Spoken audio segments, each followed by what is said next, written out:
A woman named Twania is getting kind of nervous. She and her 23-year-old boyfriend, Marcus Rutledge, were supposed to meet up, but he's a no-show. So when Twania pulls up to Marcus's apartment, his car isn't there. She's actually convinced that something is up. So she reaches out to Marcus's best friend, and he's just as concerned. But this is where they encountered the first big twist. It turns out Marcus has been keeping some major secrets from his family.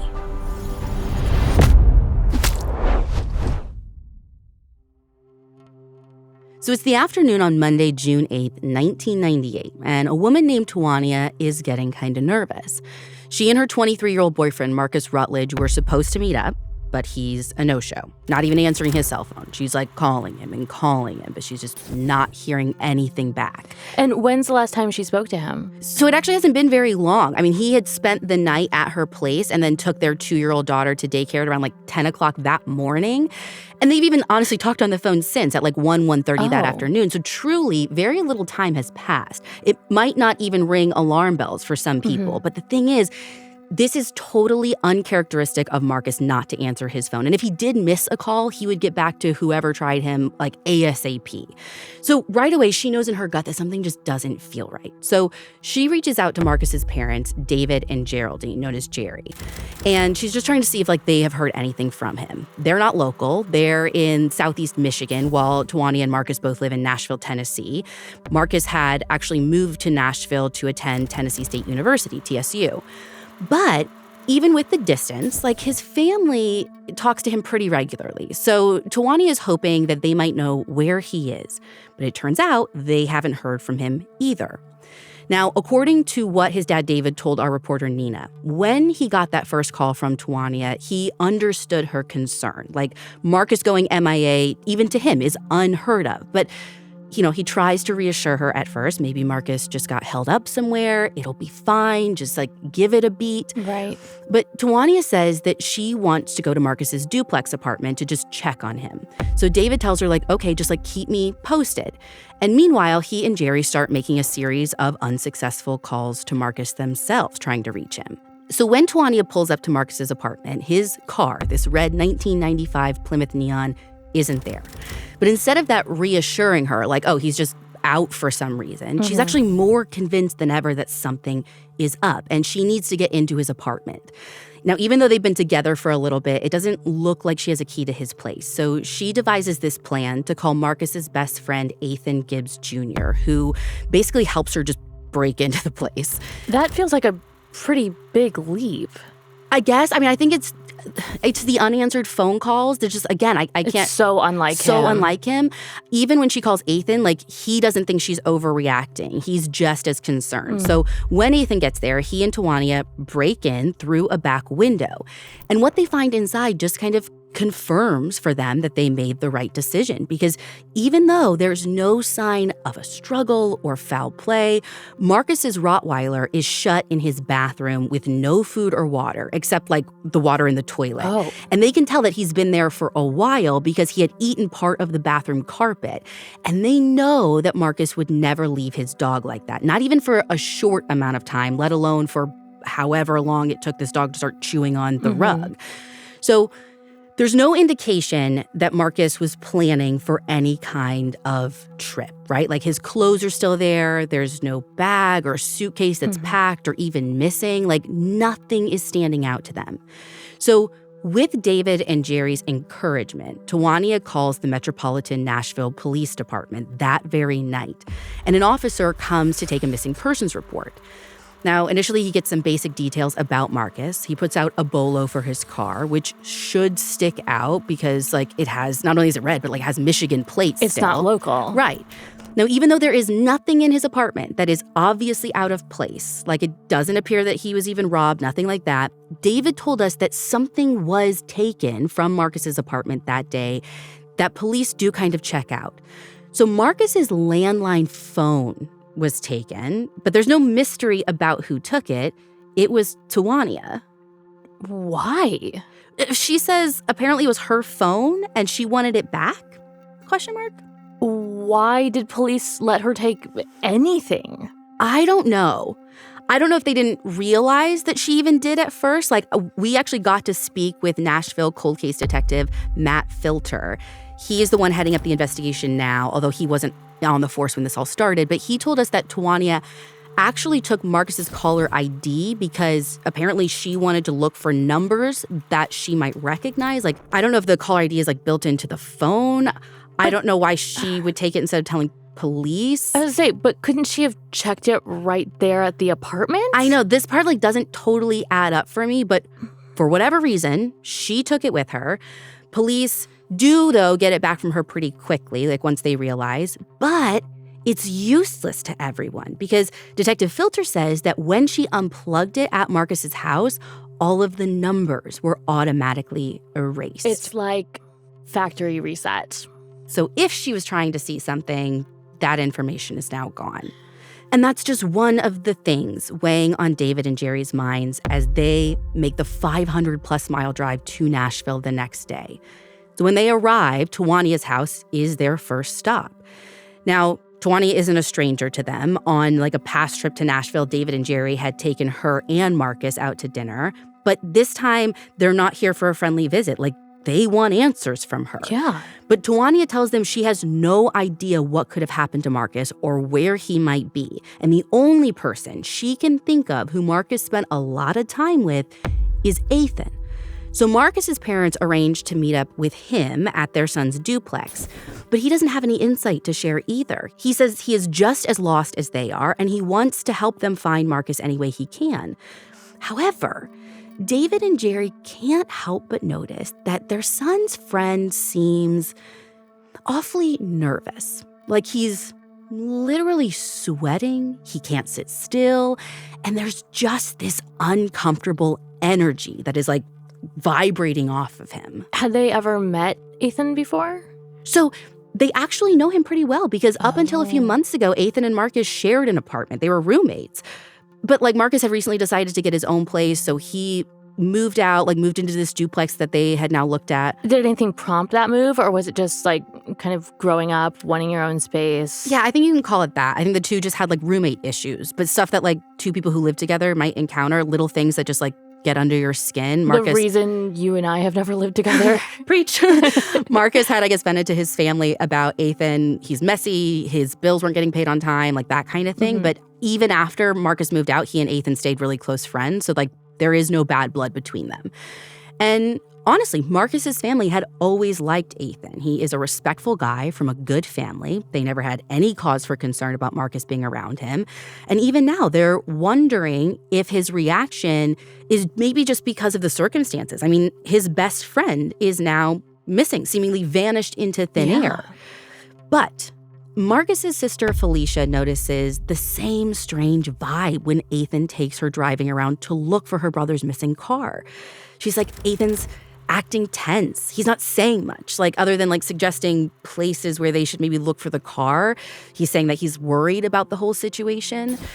But again, nothing like incriminating. It's just like it could be chalked up to the same thing, right? Mm-hmm. Now, as detectives start digging in, they begin to learn more about Marcus's life. He has 2 children, a nearly 4-year-old son with a former girlfriend in Knoxville, and a 2-year-old daughter with Tawanya. He is super involved with both kids, always checks in with his son, but that child and his mom haven't heard from him either. According to Tennessean reporter Beth Warren, Marcus had last seen his son in May when they went to the zoo, and they had been planning a big party for his upcoming birthday. Was there any relationship drama? No, he gets along well with both of his children's mothers, so like that feels like a quick dead end, which is when they turn to his school. Maybe someone at the university there can help them piece things together. Right.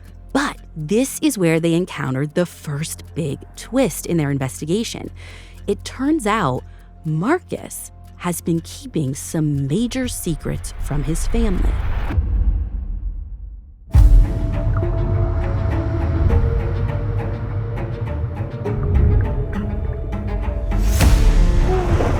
Two branches of the same tree. Two pieces of a soul. Where one sister goes, the other will be. For she is but half of the whole. The missing half Pre-order your copy at ashleyflowers.com. So police learn that Marcus actually dropped out of college the year before, back in 1997. What? Yeah, he's basically been pretending to be a student ever since. And his family had no idea. In fact, the last time Marcus visited his parents, which was just a few weeks before he went missing, this was for Memorial Day, he was there for a cookout, he said he left early because he had to study for an exam. Did Twania know? I don't know. So the detective we talked to didn't know either, and Nina tried calling the number that Marcus's dad had for Twania. We're not sure if it's still the right number for her anymore. Like, long story short, we haven't been able to talk to her to figure that out. But either way, his family was shocked to find this out from police. Like, going to TSU was the entire reason Marcus moved to Nashville in the first place. I mean, both his parents went there. He wanted to follow in their footsteps. I mean, the wild part is they thought he was close to graduating. It's not just that he was going there. They were expecting to go to a graduation soon. But that's not the only surprise in store for the family. Because even though Marcus doesn't have a criminal record, investigators also learn that he'd been selling weed. And they think that he might have started when he was still a student because his clientele seems to mostly be other students. Like, it doesn't seem that he was out on the streets dealing. And we're talking a small-scale stuff, like not some big-time operation. And Athan actually admits this to police. He says that he and Marcus both sell weed, although I'm not sure if they work together or what. And I don't know if Athan is the first person that they hear this from or if he's just confirming this info that they learn or already had. But he doesn't try to hide it, I think is the main point. But that could be why he's acting so strange around Marcus's family. He knows they're all going to find out about this and be upset about the drugs. Maybe, yeah. But here's the thing. Even while he's being honest about the weed, investigators still can't shake this feeling like Athan is holding something back. They just don't know what. Because, like, I don't think that all that stuff, like, just stops after they learn the thing, right? Or what they think could be the thing. Did he know that Marcus had dropped out of school? I assume he knew because they spent a decent amount of time together. I mean, like, I think I would tell you things I wouldn't necessarily tell my parents, like, when I was his age. But there doesn't seem to be any solid confirmation of that. Like, it's kind of like with Twania, I mean, and even his other ex. I don't know what any of them did or did not know about him dropping out of college. But I do know that both women, Twania and his other ex, seemed to be aware that he was selling weed. I know that much. In an interview with Dateline NBC reporter Josh Mankiewicz, his son's mom said that he was doing it to help provide for their child. And Twania tells detectives the same thing, that this was just a way he could make enough money to support everyone. But whatever the reason, his parents are hurt and confused to find all of this out like this. Like, it completely goes against his upbringing. Like, they raised Marcus and his sister in this solid home, they felt, that, like, centered around family, it's centered around church.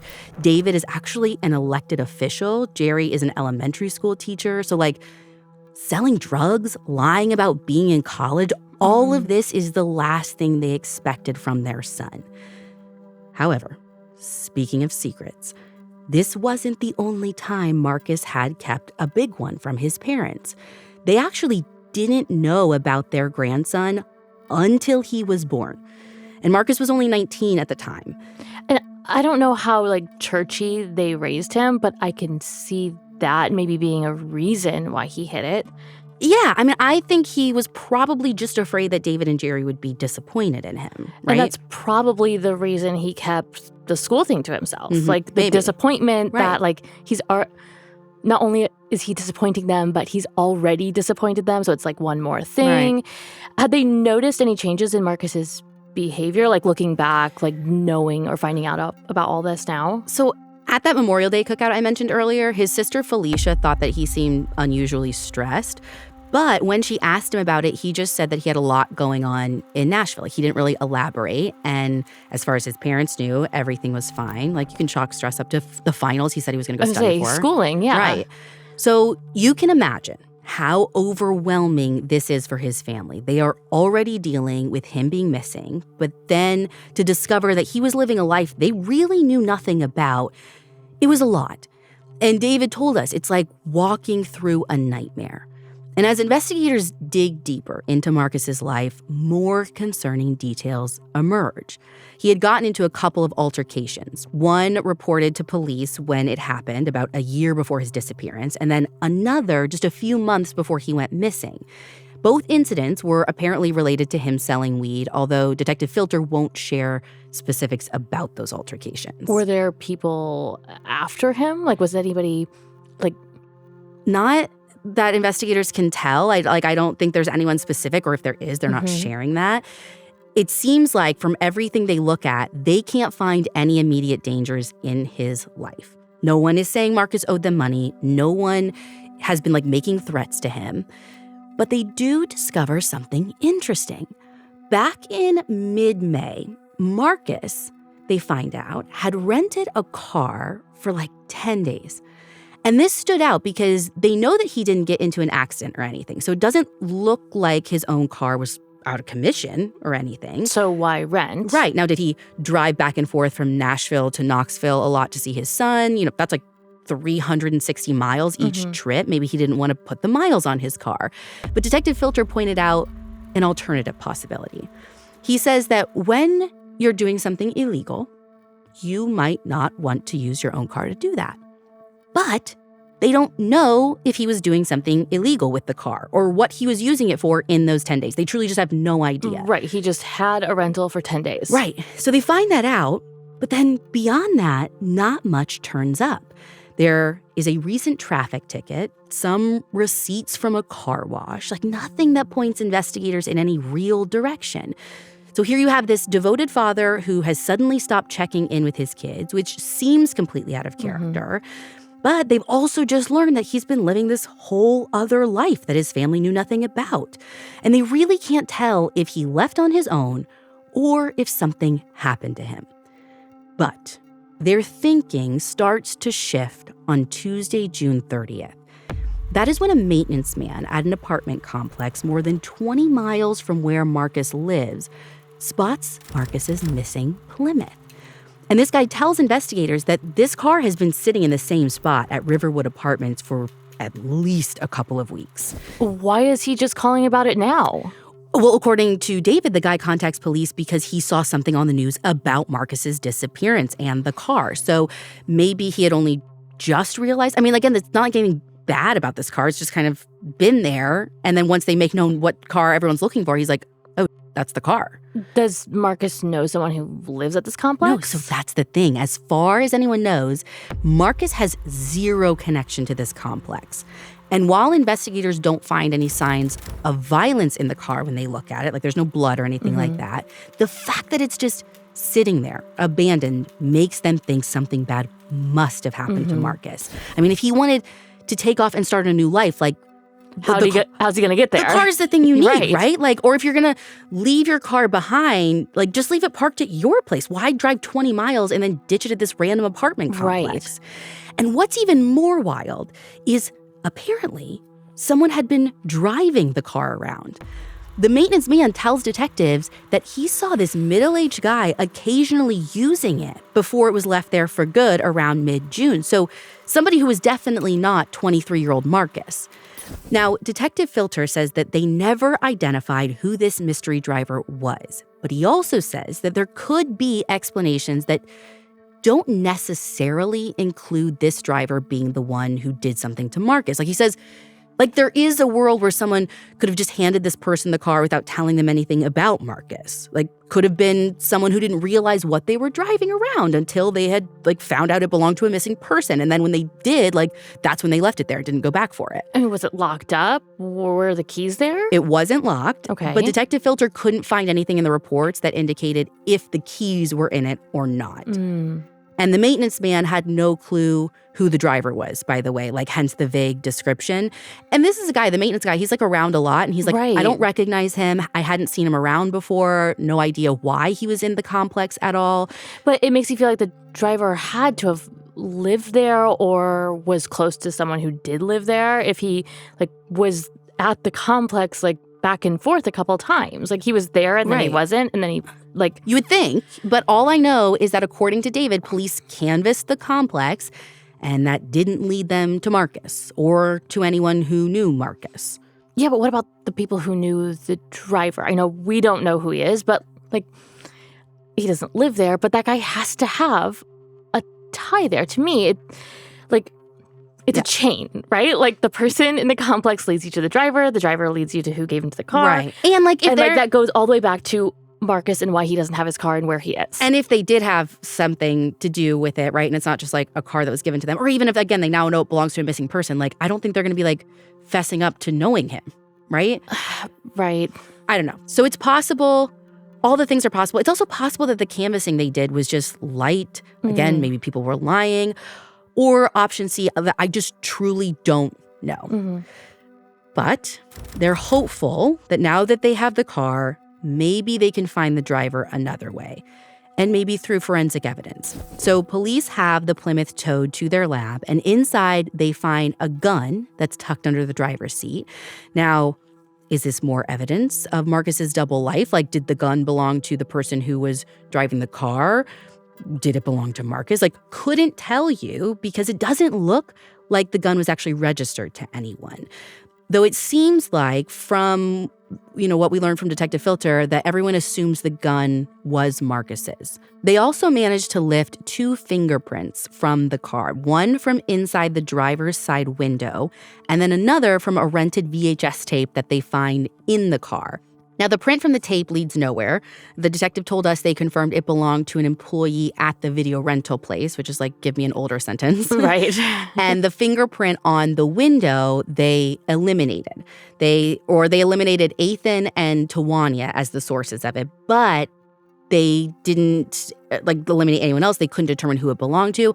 Here's the wild part to me. They said it could be Marcus's because Detective Filter says they don't have his prints on file. But, here's where I get a little skeptical. Sure, Marcus was never arrested, so his prints weren't in the system. Right. But they have access to his apartment. Couldn't they have lifted his prints from there to compare? I mean, you'd think. So, those 2 prints were the only prints in the car, right? I guess I thought you were saying that those were the only prints that weren't his. Those are the only prints that were identifiable. So Detective Filter— Not smudged or smeared or incomplete. Yeah, Detective Filter told us the car was examined meticulously, is what he said, and that it didn't appear to be wiped down or anything like that. That's a question we asked. Yeah. But he says he also can't say for sure. Again, he wasn't on the case back then. So from what I can tell, those are the ones that they were able to pull. And here's the thing, prints aside, what really concerns investigators is what they don't find in the car, which is any proof that Marcus was alive after June 8th.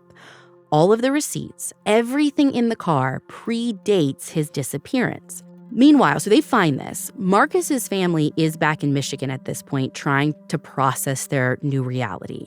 To David and Jerry, each revelation about their son feels like another piece of the puzzle, one that they never thought they would have to solve. His student loan notices are starting to come in the mail, which is just this reminder of a life that he was supposed to be building. And there's something else that's coming in. Something far stranger than student loan bills. Shortly after their son goes missing, Jerry and David start getting these strange phone calls on their home phone in Michigan. The phone will ring and ring, but when they pick up, it's nothing. Just silence on the other end. And Jerry, they don't just say hello and stop talking. I mean, Jerry pleads with the caller, Marcus, if this is you, please just say something. But whoever is on the other end never speaks. And Felicia remembers it happening 2 or 3 times in those first couple of months. And according to an article by Jax Miller for Oxygen Network, Marcus's son's mom was getting the same kind of unsettling, quiet calls. Do police try to trace these calls? Not that I'm aware of. I don't know if they even try to begin with, or if the problem was from what I can tell, there's no pattern to this or anything. So I don't know if they just think they're weird or if they just didn't care enough to do it. I don't know. But these calls do give his loved ones hope that Marcus is still out there, maybe still alive. Mm-hmm. Investigators, though, they're not as optimistic. The calls are, like I said, super sporadic. Months will go by without a single one. And in that time, the leads are even fewer.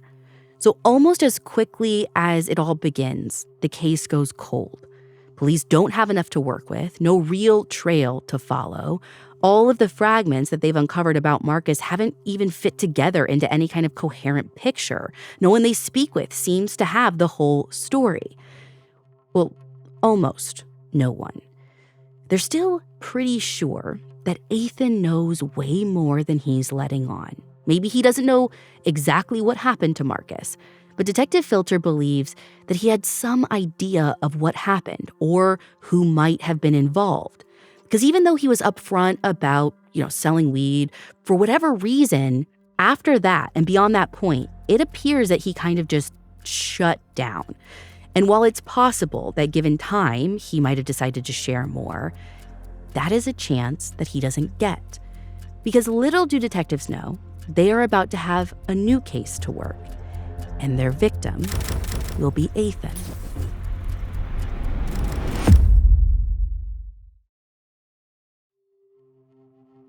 So let me take you to February 1999.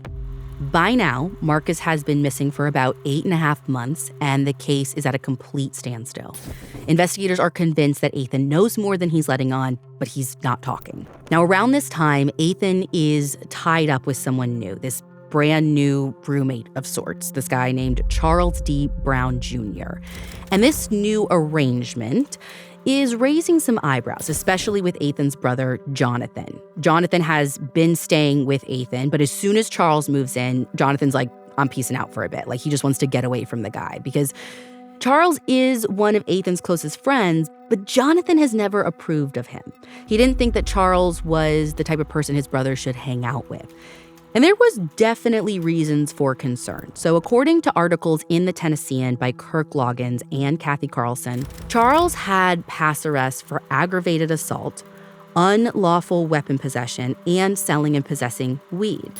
He had also been shot and shot someone during an attempted home invasion that happened. Interestingly, that attempted home invasion happened one day after Marcus went missing. We don't believe in coincidences anymore. Right. So let me rewind real quick and tell you about this home invasion because the details are interesting, to say the least.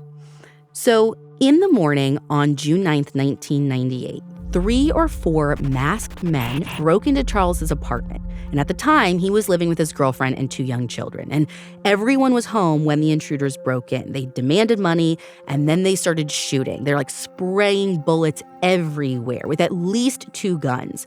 Charles gets shot 5 times, and somehow not only did he manage to survive, he also returned fire and hit one of the gunmen who then took off. And John Yates reported something really intriguing for the Tennessean. Witnesses told police that they saw the suspects flee from Charles's place in 2 vehicles, including a red one that they thought looked like a Chevy Corsica. And when I Googled a red Chevy Corsica, it looks an awful lot like Marcus's then missing red Plymouth, which I actually have the photos to show you because it's just too bonkers.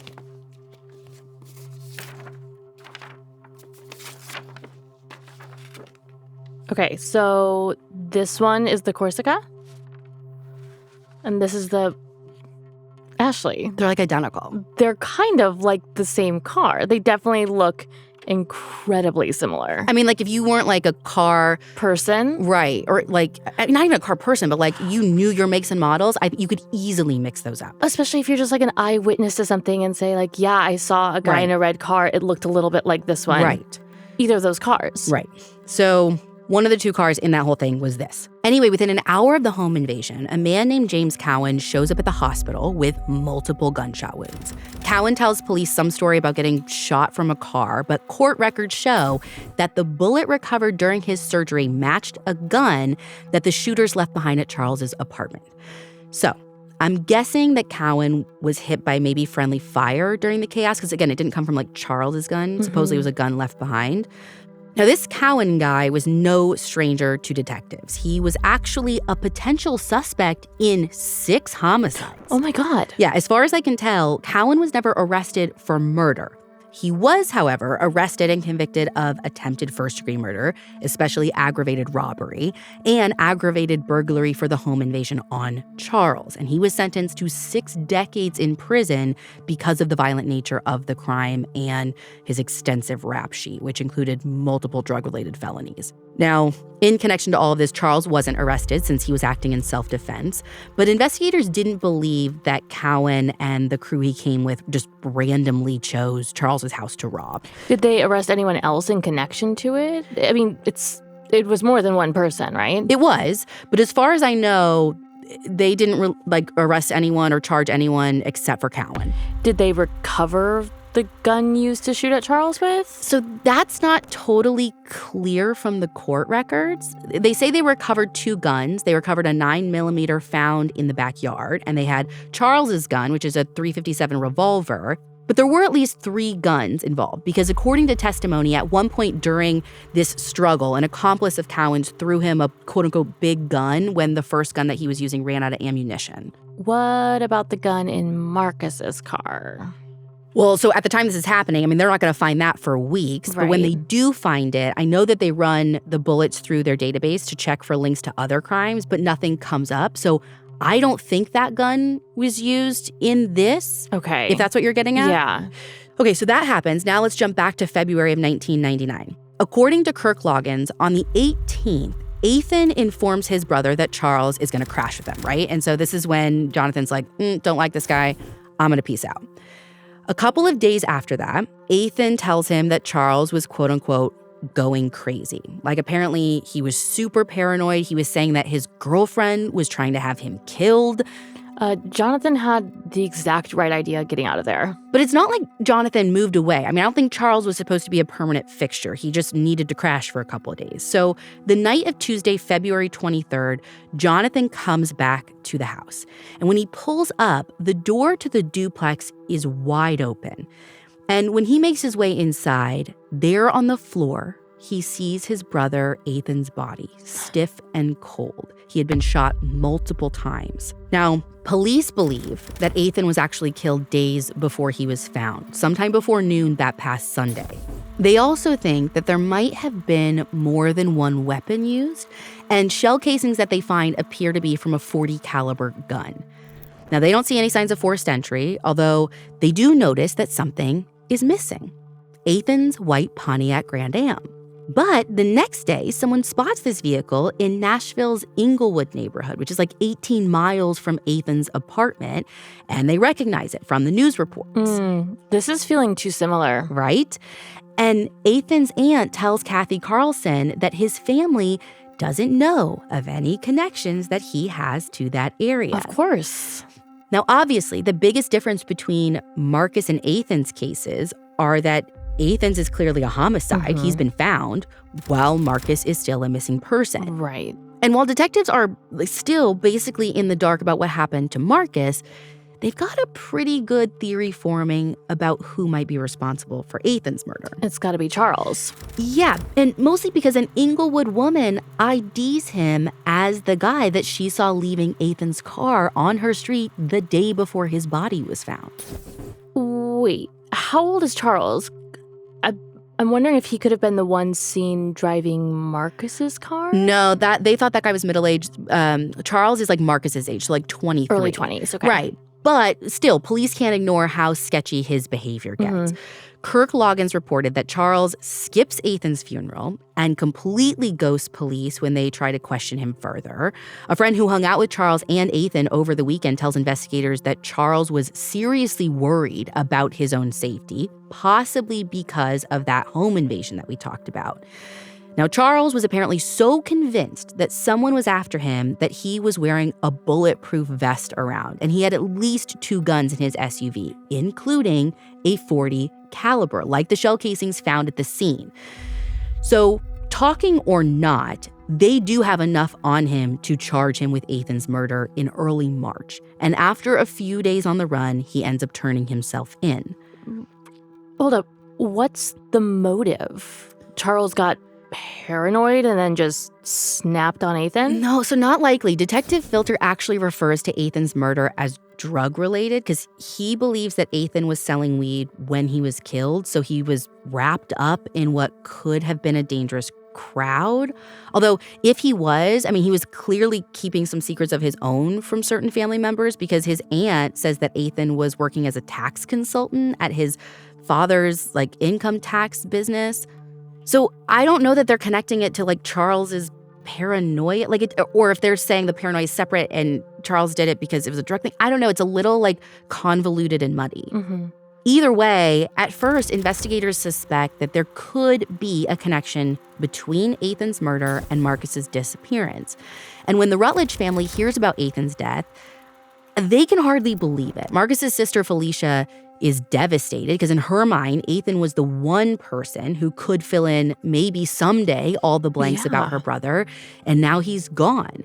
But Charles's arrest is a hopeful sign for Marcus's dad, David, because he figures that once police start pushing on Charles, maybe the dam will burst and maybe they can finally find his son. But here comes another unexpected twist.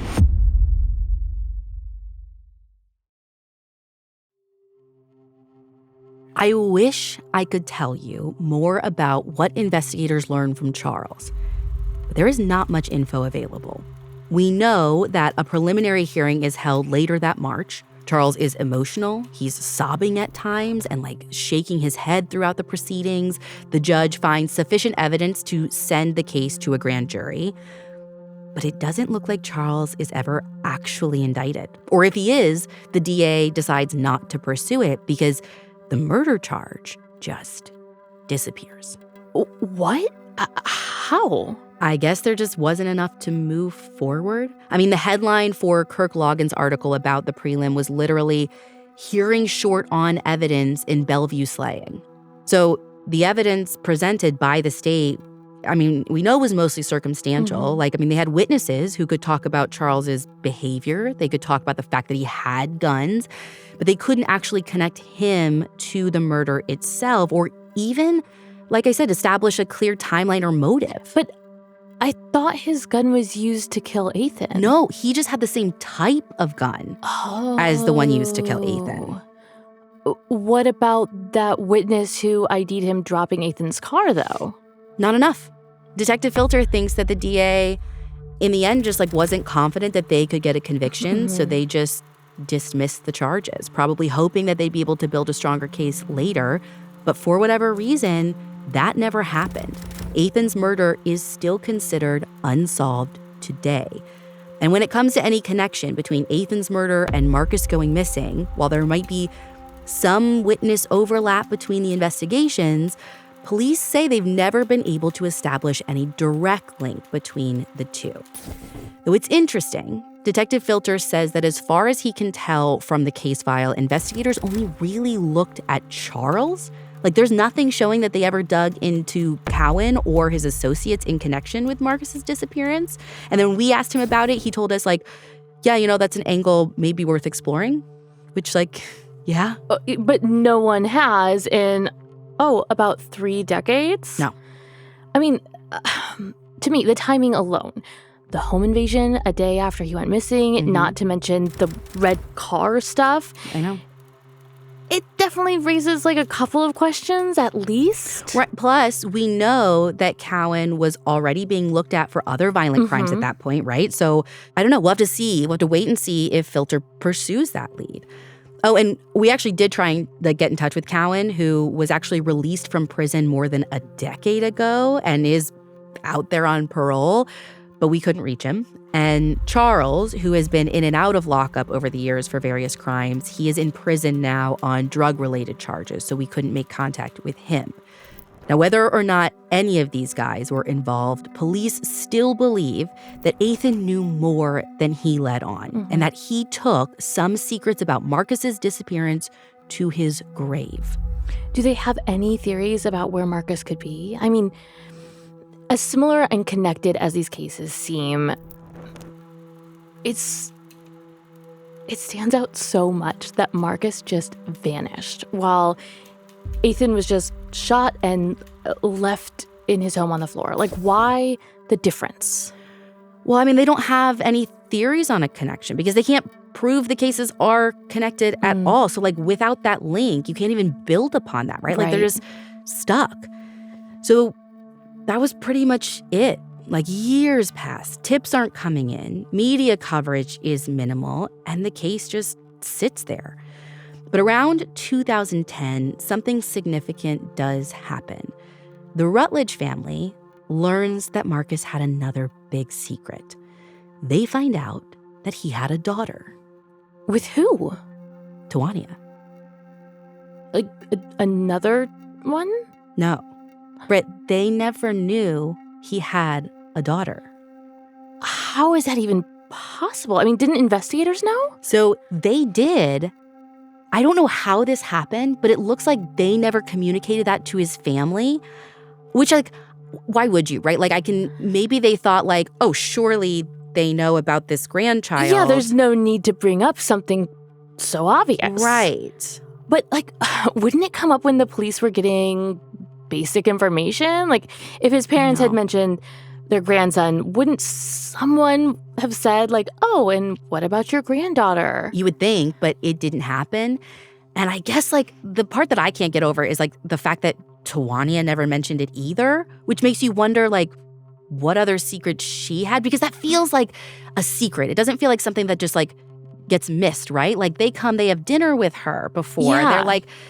They're all... She's, like, a main contact when Marcus goes missing. Like, they're in communication with her. Yeah, and you would think when she calls them to be like, oh, he's not answering his phone. Oh, when's the last time you saw him? When he went to drop our daughter off at daycare. That's how we started the story. So it feels like something that got intentionally left out. Mm-hmm. I don't know. I wish we could talk to her, but we haven't been able to get a hold of her, like I said. I mean, how did they even find out about their granddaughter? I don't know the exact details of how this unfolds. I just know that Marcus's son somehow connected with her on Facebook, and then that's when the rest of the family found out. So, like, it's fuzzy. But this is one of those that, even though it's a shock, it's at least a good surprise. Mm-hmm. Like, they have another little piece of Marcus to hold on to. And despite Marcus keeping her a secret, I have to imagine that even he'd be happy knowing that they all have finally found each other. And just in time, because in 2015, Marcus's mom, Jerry, passes away. And then in 2020, Detective Filter, who is in the Nashville PD's cold case unit, this is when he picks up the investigation for what started as, like, a pretty routine reason. Basically, they were doing, like, DNA housekeeping. They only have DNA from one of Marcus's kids in CODIS, so Filter wanted to get more family profiles into the system so that they can be prepared if they ever need to make comparisons, if they ever find remains. Did something specific prompt that? Like, were there remains that could have been his that were found? Nothing like that. I think he just wanted to be proactive. He was making sure all of their bases were covered. And that DNA update was going to be the extent of it. But once he started talking to David and learning more about Marcus, he just, like, I don't know, the case, like, latched onto him. He, like, kept digging. He wanted to see if he could help the Rutledges, like, get some answers some way. Hi, me. Big update. So that was kind of where our episode was supposed to end. Britt and I wrapped it up, did the usual call to action. But literally just this last week, like right as we were about to release this episode, something huge happened. A major break in the case. On January 31st, police announced that Marcus's remains have been found. There was a skull that had been found by a hunter back on December 8th, 2010, in some woods near Ashland City Highway and Pecan Valley Road. That is nearly 13 miles from where Marcus's car was found and 30 miles from his apartment. Now, the sequence of events is a little baffling for me, and I'm sure frustrating for Marcus's family, who are still coping with the news. And I say baffling because DNA from this unidentified skull wasn't uploaded to CODIS until a month after we interviewed the police. So we interviewed them in October, and then the ME submitted the skull DNA to CODIS in November. This is of 2024, and we don't know why it took so long. Marcus's DNA had been in CODIS for years, and you heard right before our record scratch moment that even more of his family's DNA had been added by Detective Filter to ensure that there would be enough to get a match to any unidentified remains that might surface. The DNA match that they got was a match to DNA collected from Marcus's daughter. It's just a shame that it didn't come 14 years sooner, because it puts detectives even further behind than they would have been in 2010. Detective Filter told us it is unclear if police searched the woods thoroughly at the time when the skull was found, so he is planning to do a search of his own, hoping to find more. Because unfortunately, even though they now know where Marcus has been, the skull hasn't told them much. There were no wounds or markings on it that gave a clue as to how Marcus was killed. But detectives are clear that they do believe Marcus was killed, and this missing persons case is now actively being worked as a homicide, which Filter believed was the case even before finding Marcus's skull.